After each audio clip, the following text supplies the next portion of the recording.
There is a most uncomfortable phenomenon that occurs during spiritual awakening, and it is one that people rarely speak about openly because it seems to contradict everything we have been told about what it means to become more spiritual, more evolved, more conscious.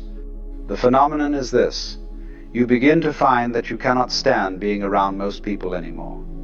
Friends you once enjoyed now exhaust you. Family gatherings that you used to tolerate now feel unbearable.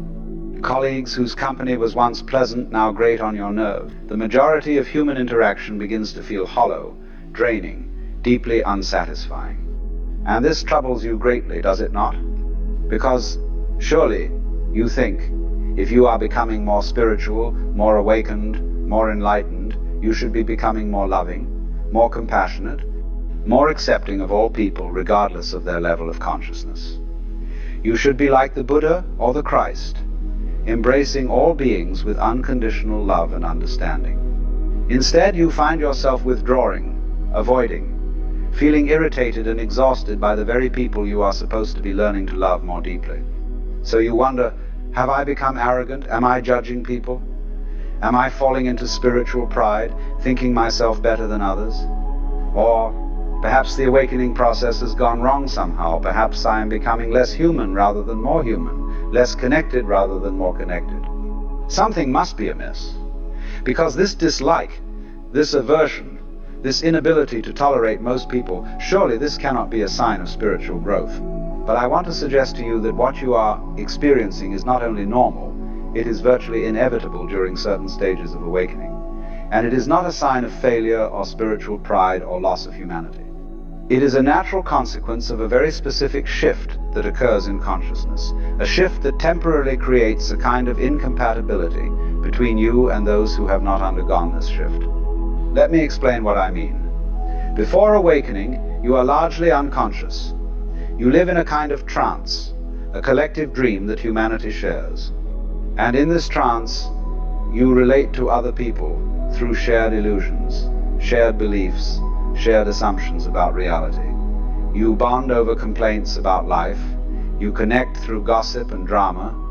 You find common ground in your mutual pursuit of success, status, pleasure, security. You commiserate about problems. You compete for achievements. You perform various social roles, and everyone else performs their roles, and there is a kind of dance that everyone knows the steps to. And in this state, socializing is relatively easy, because everyone is playing the same game, everyone is speaking the same language, everyone is operating from the same basic assumptions. You may have preferences for certain people over others, you may find some company more pleasant than others, but fundamentally you can get along with most people because you are all inhabitants of the same dream.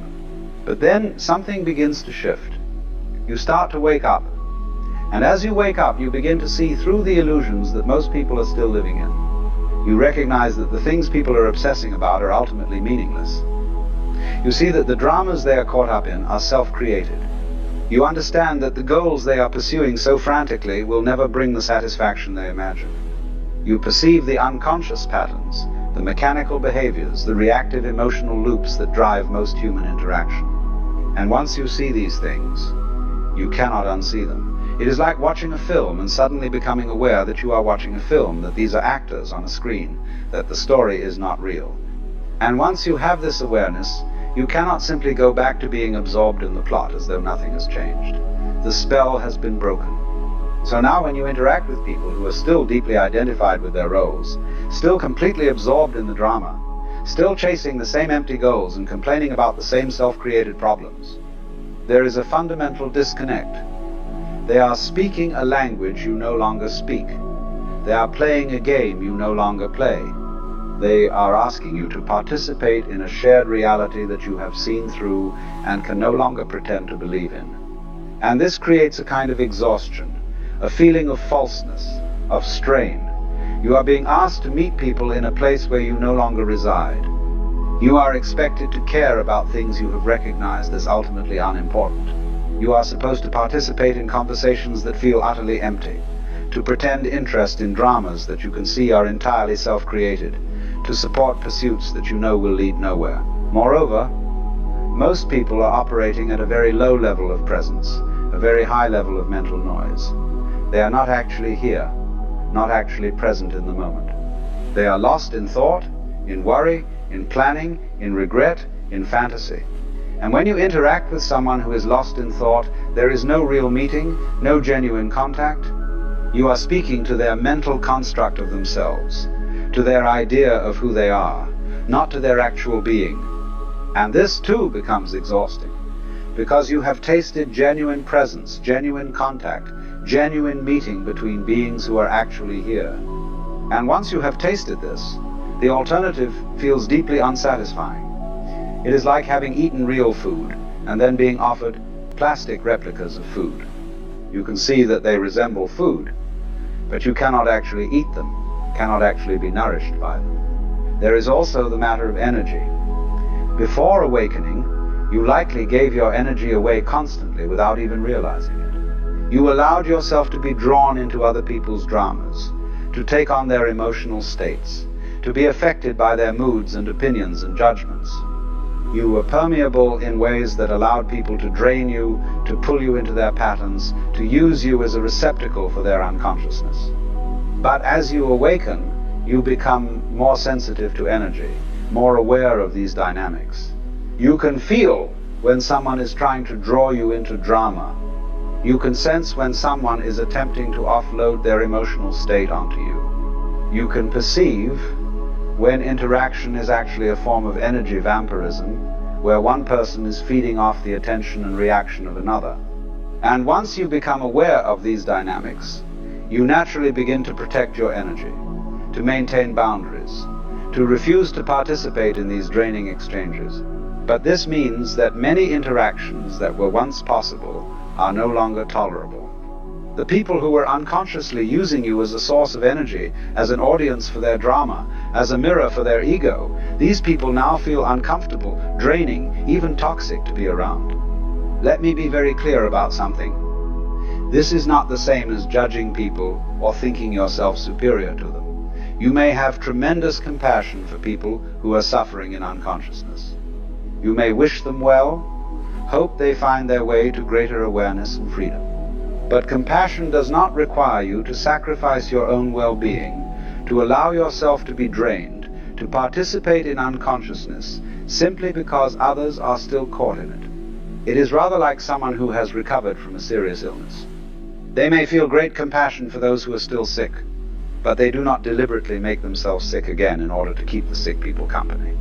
They maintain their health, and from that place of health they may be able to help others, but they do not sacrifice their own well-being in the name of solidarity with suffering. Now, there is another aspect to this phenomenon that deserves attention. When you begin to awaken, you also begin to see your own unconsciousness, your own patterns, your own ego structures with greater clarity. There is a most intolerant not only of unconsciousness in others, but of any remaining unconsciousness in yourself. You may become quite harsh with yourself when you notice yourself falling back into old patterns, acting from ego, getting caught in mental drama. And this harshness toward yourself can sometimes get projected outward so that you become harsh and intolerant toward others who are displaying the very patterns you are struggling with in yourself. This is important to recognize, because it is one form of this dislike of people that is actually problematic. That does stem from judged spiritual pride rather than from genuine incompatibility. When you find yourself feeling superior to others, contemptuous of their unconscious, annoyed by their spiritual immaturity, there is likely some shadow work to be done, some recognition of your own remaining unconsciousness that you are avoiding by focusing on the unconsciousness of others. But even accounting for this shadow dynamic, there remains a legitimate incompatibility that develops between those who are awakening and those who are deeply asleep. And this incompatibility is not a failure of love or compassion. It is simply a recognition that genuine connection, genuine relationship, requires a certain level of mutual presence, mutual awareness, mutual willingness to meet in reality rather than in shared illusion. You cannot have a real relationship with someone who is not present, who is entirely identified with their thoughts and emotions and roles. You can have a functional relationship, perhaps. You can perform the social dance, but there is no depth to it, no real intimacy, no genuine meeting of being to being. And once you have experienced what real meeting feels like, the shallow connections feel not just unsatisfying, but actually painful, like a kind of betrayal of the possibility of genuine human contact. Moreover, there is the simple fact that interests change during awakening. Things that once fascinated you now bore you. Conversations that once engaged you now feel trivial. Activities that once brought pleasure now feel empty. And if your relationships with people were based primarily on shared interests in these things that no longer interest you, then naturally those relationships become difficult to maintain. You cannot force yourself to care about things you no longer care about. You cannot manufacture enthusiasm for pursuits you have seen through. You cannot pretend to be absorbed in dramas that you recognize as illusions. And if people are expecting you to be the person you were before, to participate in the shared reality you have left behind, then naturally you will feel a kind of friction, a sense of wrongness, a need to withdraw. This is why awakening so often involves a period of solitude, of withdrawal from social life. It is not antisocial or misanthropic. It is simply that the old ways of relating no longer work, and the new ways have not yet fully formed. You are between worlds, no longer able to participate fully in the unconscious social reality, but not yet established in a conscious way of relating that can include others. And during this transition period, solitude is not only preferable, it is necessary. You need space to integrate the shifts that are occurring, to allow the old patterns to fall away, to discover who you are when you are not performing the social roles you have been conditioned to perform. You need time alone to feel into your own being, to learn to be present with yourself, to develop a relationship with your own consciousness that is not mediated through the mirror of other people's perceptions and expectations. This does not mean you will be alone forever. As you stabilize in awakened awareness, as you become more established in presence and authenticity, you will likely find that you begin to attract different kinds of relationships. You may find other people who are also awake or awakening, people with whom genuine meeting is possible, people who can relate from presence rather than from pattern, from being rather than from role. These relationships feel entirely different from the relationships you had before. There is an ease to them, a naturalness, a lack of pretense and performance. You can be yourself without adaptation or defense. You can speak honestly without fear of judgment. You can simply be together without needing to fill every moment with activity or conversation. There is a recognition, a resonance, a sense of meeting in a shared reality rather than in shared illusion. But such relationships are rare, at least initially, and you may go through a long period where you feel quite alone, where you have few, if any, people in your life with whom genuine connection is possible. And this can be difficult, because humans are social creatures. We are wired for connection, and the lack of it can feel like a kind of starvation, even when we understand intellectually why the old connections no longer work. The key is to not make yourself wrong for what you are experiencing. Do not force yourself to maintain relationships that feel draining or false simply because you think you should, because you are afraid of being alone, because you do not want to hurt people's feelings.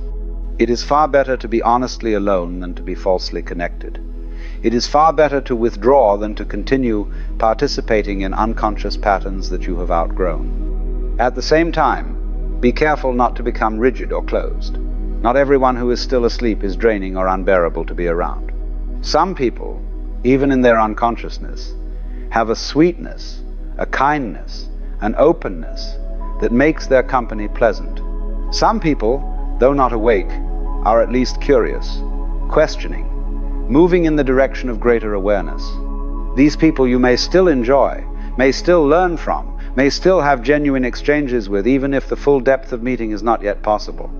And remember that awakening is not a fixed state, but a process, a journey that unfolds in stages.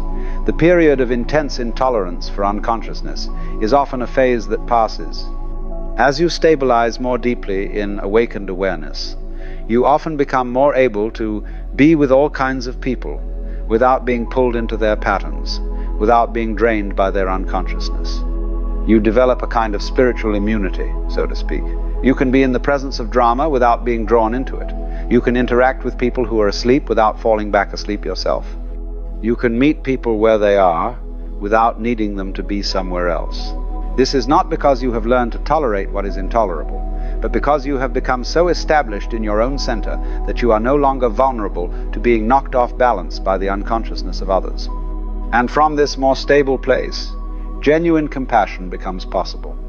Not the false compassion that sacrifices your well-being for others, but real compassion that sees clearly, accepts what is, and offers what is genuinely helpful without attachment to results. You can be present with people suffering without taking it on. You can see their unconsciousness without judgment. You can offer truth when it is asked for and silence when it is not. But even from this more stable place, you will likely find that your social circle has changed dramatically, that most of the relationships you had before awakening have either transformed or ended, that the people you now choose to spend time with are very different from the people you once surrounded yourself with. And this is as it should be. You have changed, and your relationships naturally reflect that change. So if you are in that uncomfortable phase where you find yourself disliking people, withdrawing from social contact, feeling irritated and exhausted by interactions that once seemed normal, do not make yourself wrong. Understand that this is a natural part of the process, a temporary incompatibility that arises as you shift from one mode of consciousness to another. Give yourself permission to withdraw, to be alone, to protect your energy and your peace, and trust that as you continue to awaken, as you stabilize in presence and authenticity, the right relationships will emerge, connections that are based not on shared illusion but on shared reality, not on unconscious pattern but on conscious presence, not on mutual ego reinforcement but on genuine meeting of being to being. These relationships are worth waiting for, worth being alone for, worth letting go of all the false connections for. Because in the end, it is not about how many people you know or how popular you are or how full your social calendar is. It is about the quality of your connections, the depth of your meetings, the authenticity of your relationships. And one genuine connection with another conscious being is worth 1,000 superficial relationships with people who are still asleep. Looks like you forgot, once again, how powerful you are.